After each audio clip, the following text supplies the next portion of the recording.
Welcome to weekend business bulletin. It's your money. Market అంచనాలకు అనుగుణంగానే ప్రస్తుత ఆర్థిక సంవత్సరంలో కార్పొరేట్ కంపెనీల సెకండ్ క్వార్టర్ రిజల్ట్స్ ఉన్నాయి. టెక్నాలజీ కంపెనీల ఫలితాలు నిరుత్సాహపరచగా ఇండెక్స్ హెవీ వెయిట్ రిలయన్స్ ఆర్థిక ఫలితాలు మార్కెట్లో ఉత్సాహాన్ని నింపాయి. మరోవైపు క్రూడ్ ఆయిల్, గోల్డ్ రేట్స్ స్థిరంగా ఉన్నాయి. డాలర్తో పోలిస్తే రూపాయి మారకం విలువ బలపడుతోంది. ఇక బులెటిన్ విషయానికి వస్తే దూసుకుపోతున్న గ్రూమింగ్ మార్కెట్ పై ఫోకస్ స్టోరీ, వచ్చే వారం స్టాక్ మార్కెట్ అవుట్లుక్ ఎలా ఉండబోతోందనే దానితో పాటు హోమ్ లోన్ తీసుకునే ముందు తెలుసుకోవాల్సిన విషయాలతో మీ personal finance adviser wealth management తో మీ ముందుకొచ్చింది ఈ వీక్ ఎపిసోడ్. ముందుగా హైలైట్స్. ఎసెన్షియల్ లిస్ట్ లోకి గ్రూమింగ్ ప్రొడక్ట్స్, పర్సనల్ కేర్ కు స్పెషల్ బడ్జెట్, తగ్గిన ఉల్లి, పెరిగిన పప్పుల ధరలు, స్వల్పంగా పెరిగిన wholesale price. Short term up trend లో స్టాక్ మార్కెట్లు 8,200 పాయింట్ల పైన నిఫ్టీ. ఇల్లు కొనడం ఓ పెద్ద ఇన్వెస్ట్మెంట్, హౌసింగ్ లోన్ మంజూరులో సిబిల్ స్కోరే కీలకం. అందంగా కనిపించాలని ప్రతి ఒక్కరూ కోరుకుంటారు. దానికోసం ఎన్నో ప్రయత్నాలు కూడా చేస్తుంటారు. దీంతో క్రీములు, పౌడర్లు, లోషన్లు, కండిషనర్లు ఇలా రకరకాల skin and hair care products కు విపరీతమైన డిమాండ్ పెరుగుతోంది. ఆడవాళ్లే కాదు, మగవాళ్లు కూడా గ్రూమింగ్ కోసం ఎంత ఖర్చు చేయడానికైనా వెనకాడట్లేదు. కంపెనీలకు లాభాలు తెచ్చిపెడుతున్న గ్రూమింగ్ మార్కెట్ పై ఈ వారం ఫోకస్ స్టోరీ.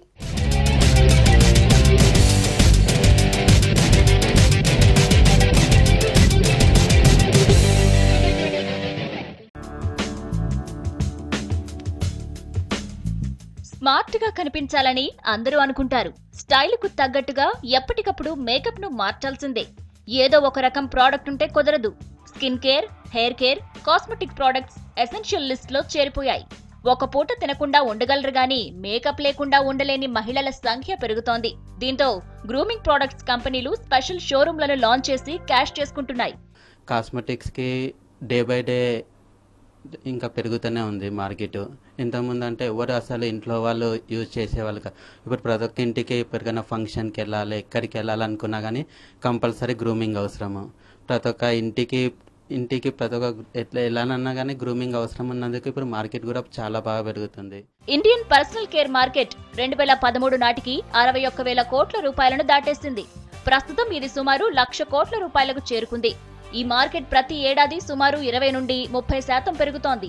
దీనిలో మేజర్ వాటా స్కిన్ వైటనింగ్ ప్రొడక్ట్స్ వి కాగా తర్వాత వాటా కాస్మెటిక్స్ వి.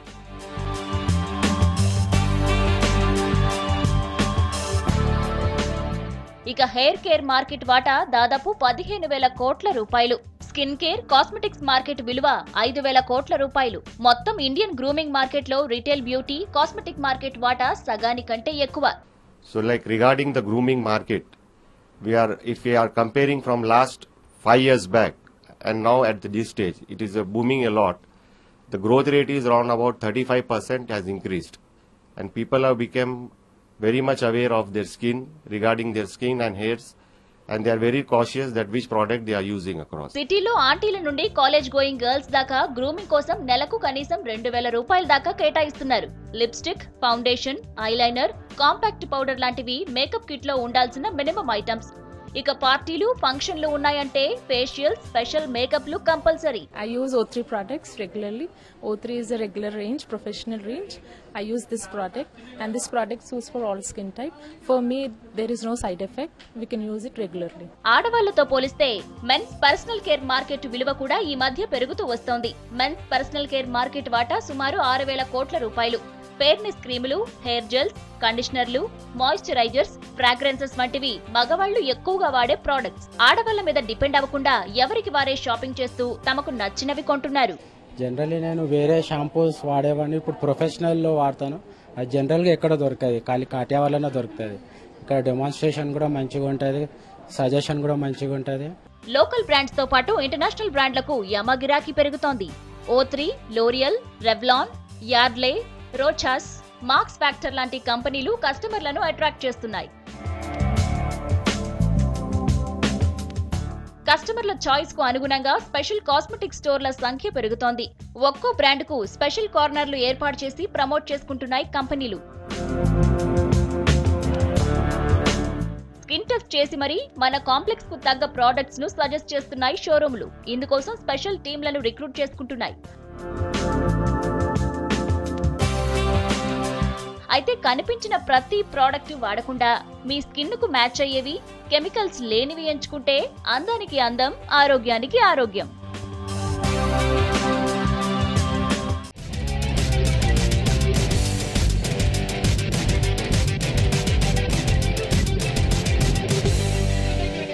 ఉల్లి ధర దిగి వచ్చిన పప్పుల ధరలు పెరగడంతో హోల్సేల్ ప్రైస్ ఇండెక్స్ పెరుగుతోంది.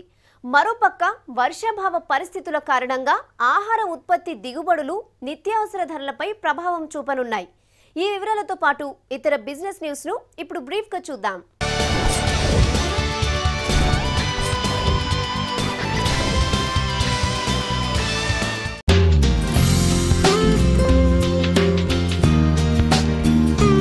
ప్రతికూలంగా ఉన్న హోల్సేల్ ఆధారిత ద్రవ్యోల్బణం గత సెప్టెంబర్లో స్వల్పంగా పెరిగింది. పప్పులు, కూరగాయల ధరలతో ఇతర ఆహార ఉత్పత్తుల ధరలు పెరగడంతో హోల్సేల్ ప్రైస్ ఇండెక్స్ పెరిగింది.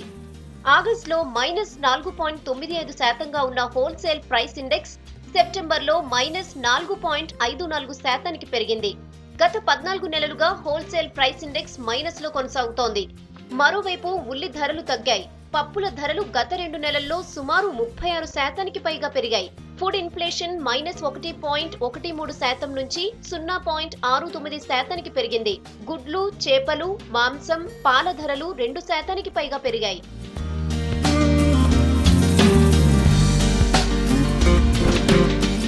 టీ హబ్ ప్రారంభోత్సవానికి ముహూర్తం ఖరారైంది. టీ హబ్ లో స్టార్టప్ కంపెనీలను ప్రారంభించేందుకు సుమారు 400 అప్లికేషన్లు వచ్చాయి.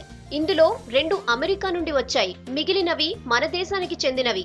70,000 చదరపు అడుగుల విస్తీర్ణంలో టీ హబ్ ప్రారంభం కానుంది. అన్ని రకాల సౌకర్యాలతో ఏర్పాటైన టీ హబ్ గా దేశంలోనే మొదటిగా రాష్ట్రానికి పేరుంది. టీ హబ్ లో ఏర్పాటయ్యే స్టార్టప్ కంపెనీలకు గరిష్టంగా ఏడాది కాలపరిమితి ఉంటుంది. రాష్ట్రానికి అవసరమయ్యే టెక్నాలజీని, తద్వారా యువతకు ఉపాధి కల్పించే సంస్థలను ఏర్పాటు చేయాలని భావిస్తోంది ప్రభుత్వం. వ్యవసాయ, క్లీన్, మీడియా, డిజిటల్ తదితర అంశాలపై స్టార్టప్ కంపెనీలకు ప్రాధాన్యత ఇవ్వనున్నారు. మైక్రోసాఫ్ట్, గూగుల్, సిస్కో లాంటి కంపెనీలు 4-5 ప్రాధాన్యత గల అంశాలపై శిక్షణ ఇవ్వనున్నాయి. ఇప్పటికే కొన్ని కంపెనీలతో ప్రభుత్వం అవగాహన కుదుర్చుకుంది. టీ హబ్ లో ఏర్పాటు చేసుకున్న స్టార్టప్ కంపెనీలు తన పరిధిని విస్తృతంగా పెంచుకుంటే 2వ స్టేజ్ లో మరో కార్యాలయాన్ని ఏర్పాటు చేయాలని సర్కార్ భావిస్తోంది.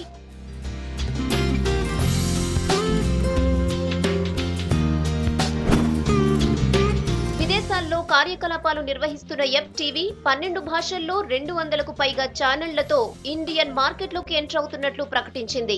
ఐటీ శాఖ మంత్రి కేటీఆర్, వెస్టిండీస్ క్రికెట్ బ్రియన్ లారా, బాలీవుడ్ నటి పరిణీతి చోప్రాలు ముఖ్య అతిథులుగా పాల్గొన్నారు. డిజిటల్ ఇండియాలో తెలంగాణ దూసుకెళ్తుందన్న కేటీఆర్, వచ్చే 3 ఏళ్లలో ప్రతి ఇంటికి బ్రాడ్బ్యాండ్ కనెక్షన్ ను ఇప్పిస్తామన్నారు. మిస్ అయిన ఎన్నో కార్యక్రమాలను FTV ద్వారా చూడొచ్చన్న లారా, FTV ఇండియాతో అసోసియేట్ అవ్వడం ఆనందంగా ఉందన్నారు. And Yup TV has partnered with TSTT as their technology partner to bring Yup TV to Trinidad. That was launched on the 27th of September, just a few days ago this year. Congratulations to the entire team of Yup TV for actually their big launch in India, because we all know Yup TV has done us all proud. Set of series of meetings we had. It was broadcast live back home, and it really helped me in terms of reaching, connecting. FTV లో ఆయా ఛానళ్లలో వచ్చే programmes ని ఎలాంటి buffering లేకుండా చూడొచ్చంటున్నారు సంస్థ founder CEO Uday Reddy. FTV ఇండియాని catch up టెక్నాలజీతో ఫస్ట్ టైం లాంచ్ చేశామన్నారు. దీంతో ప్రేక్షకులు 7 రోజుల టీవీ కంటెంట్ ని తమ ఫ్రీ టైంలో చూడొచ్చన్నారు.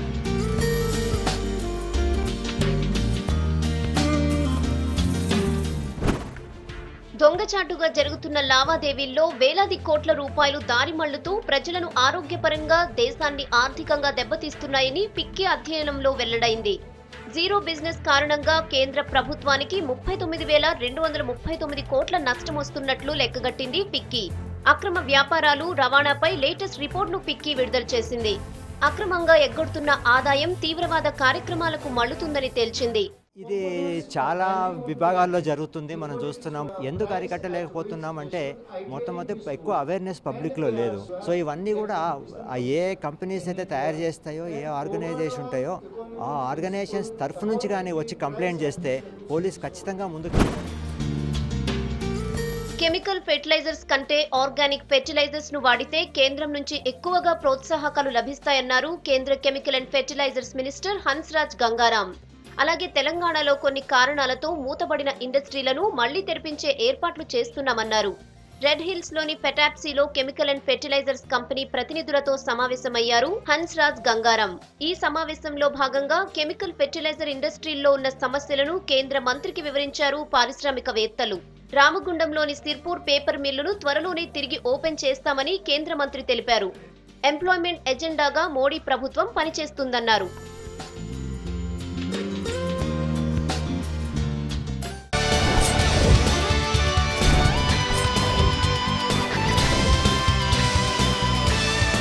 విదేశీ సంస్థాగత ఇన్వెస్టర్లు అమ్మకాలకు దిగుతున్న గత 3 వారాలుగా స్టాక్ మార్కెట్లు లాభాల్లో కొనసాగుతున్నాయి.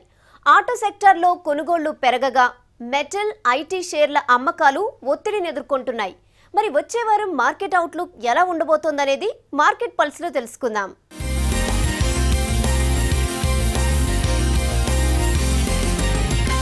పైన 9100 దాకా వెళ్ళిన నిఫ్టీ దగ్గర 76 ఆ లెవెల్ దాకా వచ్చి మళ్ళీ దగ్గర 8238 దగ్గర మనం ఈ వీక్ క్లోజ్ అవడం చూసాము.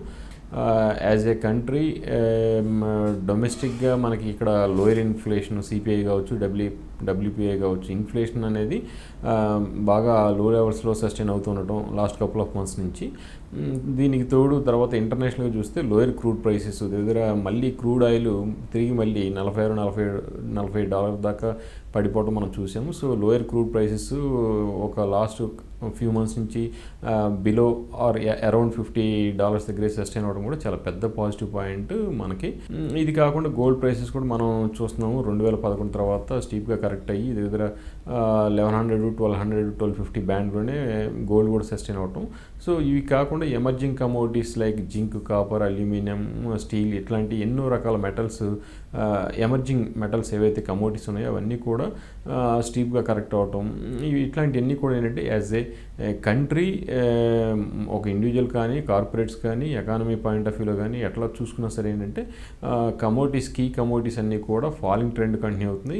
గ్లోబల్ రిస్క్లు అంటే ముఖ్యంగా చైనా ఈ మధ్య చూస్తున్నాము లాస్ట్ ఫ్యూ మంత్స్లో అక్కడ ఆర్థిక మందగం ఉంది, వాళ్ళు ప్రిడిక్ట్ చేసిన జీడిపి రావట్లేదు, తర్వాత వాళ్ళ కరెన్సీ డివాల్యూ చేయటం, ఇట్లాంటివి ఎన్నో విషయాలు చైనా ఆర్థిక వ్యవస్థ గురించి కొద్దిగా ఆందోళన ఎక్కువగా ఉన్న నేపథ్యంలో 1, 2 అమెరికాలో వడ్డీ రేట్లు పెంచుతారనే ఒక అంచనాల మధ్య సో అంటే గ్లోబల్గా కొద్దిపాటి రిస్క్లు అయితే మార్కెట్లో ఉన్నాయి, అవి వెంటాడేలాగా ఉన్నాయి ఇంకొంతకాలం కూడా.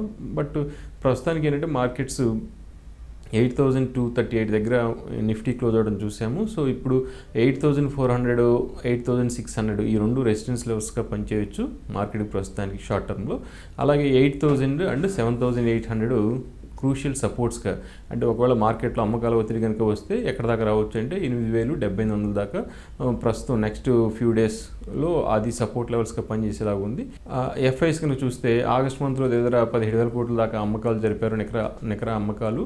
అలాగే సెప్టెంబర్లో కనుక చూస్తే దగ్గర 6,500 కోట్ల అమ్మకాలు చేశారు. అక్టోబర్లో ఇప్పటివరకు కనుక చూస్తే దగ్గర 2,800 crores దాకా నెట్ బయర్స్గా ఉన్నారు. అంటే లాస్ట్ 2 monthsలో నెట్ సెల్లర్స్గా ఉన్న ఎఫ్ఐఎస్ కాస్త నికర కొనుగోళ్లు జరపడం కూడా మన మార్కెట్కి కొద్దిగా మార్కెట్ని హోల్డ్ చేస్తున్నట్టుగా కనపడుతుంది ఒకవైపు. తర్వాత ఇప్పుడు ఆన్గోయింగ్ క్వార్టర్లీ రిజల్ట్స్ ఏవైతే ఉన్నాయో, Q2 రిజల్ట్స్ ఏవైతే ఉన్నాయో అవి కూడా కొన్ని కంపెనీస్ ఇవ్వడం జరిగింది. ఇంకా కొన్ని కంపెనీస్ నెక్స్ట్ 1 to 2 weeks దాకా కూడా వస్తూ ఉంటాయి. కాబట్టి ఈ రిజల్ట్స్ ఏ విధంగా ఉండబోతుంది, వాళ్ళ యొక్క అవుట్లుక్ ఏ విధంగా ఉండబోతుంది అనే దాన్ని బట్టి కూడా మార్కెట్ బిహేవ్ చేస్తుంది.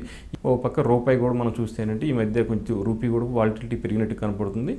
ఇప్పుడు అరౌండ్ 64-80 లెవెల్స్లో రూపాయి ఉంది. సో రూపీ కనుక స్ట్రెంగ్తన్ అవుతుంటే కొంత ఎకానమీకి అది కూడా బూస్టింగ్ ఇచ్చినట్టు అవుతుంది. కాబట్టి రూపీ యొక్క బిహేవియర్, ఎఫ్ఐఎస్ యొక్క యాక్షను, తర్వాత గ్లోబల్ మార్కెట్స్ ఏ విధంగా ఉండబోతున్నాయి, ఇట్లాంటివన్నీ కూడా కొంచెం చూసుకోవాల్సిన అవసరం అయితే ఉంటుంది. సో బ్రాడ్గా చూస్తే 8400 to 8600 అనేది రెసిస్టెన్స్ గాను, 8000 అండ్ 7800 సపోర్ట్ గాను మార్కెట్స్కి ఉంటాయి. సో ఎవరైతే మార్కెట్లో ఇన్వెస్ట్ చేద్దాం అనుకుంటున్నారో వాళ్ళు 2 to 3 years టైం ఫ్రేమ్ కనుక ఉండేలాగైతే వాళ్ళు they can come and invest. But సెలెక్టివ్గా మంచి మేనేజ్మెంట్ క్వాలిటీ ఉన్న స్టాక్స్ చూసుకొని మంచి మేనేజ్మెంట్తో పాటు వాళ్ళ ఎర్నింగ్స్ పిక్చర్ బాగుందా లేదా ప్రస్తుతం, తర్వాత భవిష్యత్తులో కూడా ఉంటుందా లేదా, ఇట్లాంటివన్నీ కన్సిడర్ చేసి క్వాలిటీ స్టాక్స్లో అట్రాక్టివ్ వాల్యుయేషన్ దగ్గర కొనుక్కోవచ్చు. ట్రేడర్స్ మటుకు ఇప్పటికి కూడా ఏంటంటే మార్కెట్లో ఆఫ్టర్ స్టీప్ కరెక్షన్ మనం ఇప్పుడు ఈ మధ్య బౌన్స్ చూసాము, ఒక 500 to 600 పాయింట్స్ బౌన్స్ చూసాము. సో ఈ బౌన్స్ సస్టైన్ అవుతుందా లేదనేది మళ్ళీ గ్లోబల్ ఫ్యాక్టర్స్ని బట్టి ఉంటుంది. కాబట్టి ఎక్కువగా కొద్దిగా కాషియస్గా ఉండాల్సిన అవసరం ఇప్పటికి కూడా ఉంది. Stop loss or trailing stop loss వాళ్ళ ప్రాఫిట్స్ని ప్రొటెక్ట్ చేసుకుంటూ, అలాగే ఎప్పటికప్పుడు స్టాప్ లాస్ని మెయింటైన్ చేస్తూ ట్రేడర్స్ పొజిషన్స్ మెయింటైన్ చేసుకోవచ్చు ఐదర్ వే.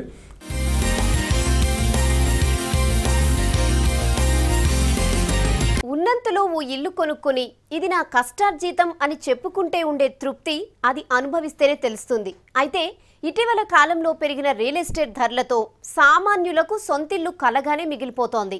సొంతిల్లు అనేది జీవితంలో అతిపెద్ద ఇన్వెస్ట్మెంట్ అనేది అందరూ అంగీకరించే నిజం. అప్పు చేయకుండా ఇల్లును సొంతం చేసుకునే వారి సంఖ్య కూడా చాలా తక్కువ. మరి హౌసింగ్ లోన్ తీసుకునే ముందు తెలుసుకోవాల్సిన విషయాలేంటో ఈ వారం వెల్త్ మేనేజ్మెంట్లో చూద్దాం.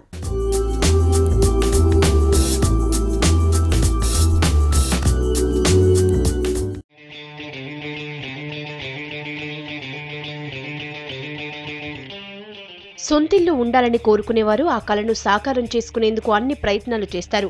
ఉద్యోగము, వ్యాపారము చేసుకుని వచ్చే ఆదాయంలో కొంత మిగుల్చుకుని సొంతంగా ఓ ఇల్లు నిర్మించుకోవడము, కొనుక్కోవాలను అందరూ ఆరాటపడతారు. ఇలా ఇల్లు సమకూర్చుకోవడంలో హౌసింగ్ లోన్ అనేది కీలకం.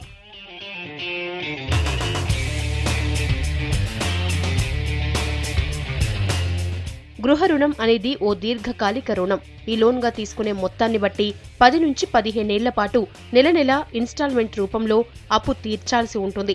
హౌసింగ్ లోన్ తీసుకునే ముందు కుటుంబ కనీస అవసరాలు పోను, మిగిలే ఆదాయంలో అత్యవసర ఖర్చులు పోను ఎంత మిగులుతుందనేది లెక్క వేసుకోవాలి.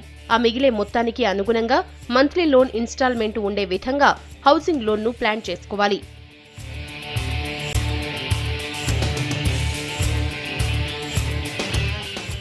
హౌసింగ్ లోన్ తీసుకునే ముందు చాలా మంది ఆలోచించేది అనుకోని పరిస్థితులు ఎదురైతే లోన్ కట్టలేకపోతే ఇల్లును అమ్మేసి రుణం తీర్చేయొచ్చు కదా అని. కానీ ఇది అన్నిసార్లు కరెక్ట్ కాదు. ఎందుకంటే 4 ఏళ్ల క్రితం రియాలిటీ భూమిలో ఉన్న రేట్లు ఇప్పుడు లేవు. అప్పుడున్న ధరలను పోల్చుకుంటే కనీసం 20 నుంచి 30% ధరలు తగ్గాయి. ఈ లెక్కను చూసుకుంటే అప్పుడు కొనుగోలు చేసిన ఇల్లును ఇప్పుడు అమ్మితే నష్టమే కాకుండా రుణం తీర్చేందుకు మళ్లీ అప్పు చేయాలి. ఇల్లు కొనే ముందు సాధ్యమైనంత వరకు దాన్ని ఓ ఇన్వెస్ట్మెంట్గా చూడకూడదని ఫైనాన్షియల్ ప్లానర్స్ సూచిస్తున్నారు.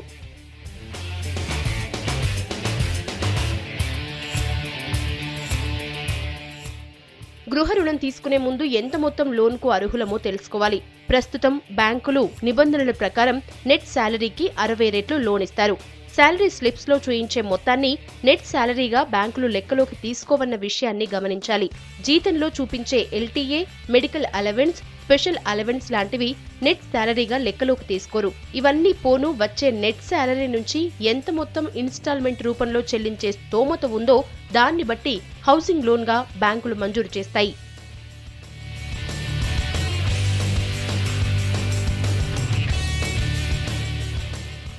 లోన్ ఎలిజిబిలిటీ అనేది రుణం తీసుకునే వ్యక్తి స్తోమతను బట్టి ఉంటుంది. అది ఎంత అనేది credit information bureau of India CIBIL ఇచ్చే స్కోర్ను లెక్కలోకి తీసుకుంటారు. గతంలో తీసుకున్న రుణాలు, క్రెడిట్ కార్డు వాడకం, బ్యాంకు ఖాతాల నిర్వహణ లాంటి విషయాలను పరిగణలోకి తీసుకుని 300 నుంచి 900 పాయింట్ల మధ్య సిబిల్ క్రెడిట్ స్కోర్ ఇస్తుంది. గతంలో ఎన్నిసార్లు లోన్ కోసం దరఖాస్తు చేసుకున్నారు, ప్రస్తుతం ఉన్న ఇతర రుణాలు, ఇచ్చిన చెక్కులు ఎప్పుడైనా బౌన్స్ అయ్యాయా, అతిగా క్రెడిట్ కార్డు వాడకం లాంటి విషయాల ఆధారంగా సిబిల్ స్కోర్ లెక్కిస్తారు.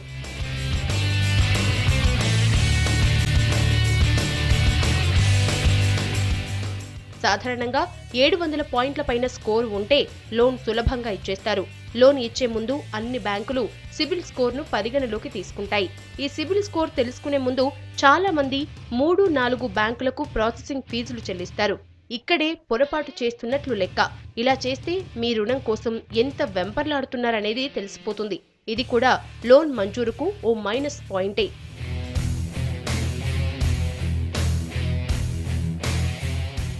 హౌసింగ్ లోన్ మంజూరులో రుణం తీసుకునే వారి ప్రస్తుత గత ఆదాయాలను బ్యాంకులు లెక్కలోకి తీసుకుంటాయి. దీన్ని బట్టి నెల నెల వడ్డీతో సహా ఎంత మొత్తం ఇన్స్టాల్మెంట్గా చెల్లించగలరో నిర్ణయిస్తారు. ఒకవేళ మీకు ఇచ్చే లోన్ మొత్తం కంటే ఎక్కువ మొత్తం లోన్ కావాలంటే కో అప్లికెంట్ ద్వారా తీసుకోవచ్చు. జీవిత భాగస్వామి గాని తల్లిదండ్రులు గాని కో అప్లికెంట్ గా అర్హులు. వారి నెలవారీ ఆదాయాన్ని బట్టి అదనపు మొత్తాన్ని లోన్ గా మంజూరు చేసే వీలుంటుంది. నెల నెలా చెల్లించే లోన్ ఇన్స్టాల్మెంట్ ను ఇద్దరు పంచుకునే వీలుంటుంది. కాబట్టి కో అప్లికెంట్ తో కలిసి అప్లై చేస్తే లోన్ సులభంగా మంజూరయ్యే అవకాశాలు ఎక్కువ.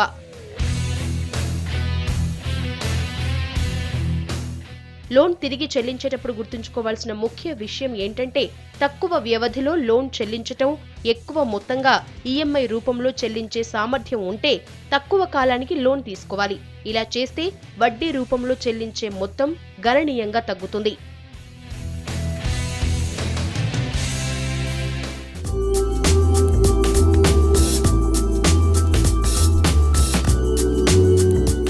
ఇవి ఈ వారం ఇట్స్ యో మనీ విశేషాలు. వచ్చే వారం మరిన్ని ఇంట్రెస్టింగ్ బిజినెస్ న్యూస్ తో మళ్ళీ కలుద్దాం. Until then bye. Have a nice weekend. This is Rehana signing of.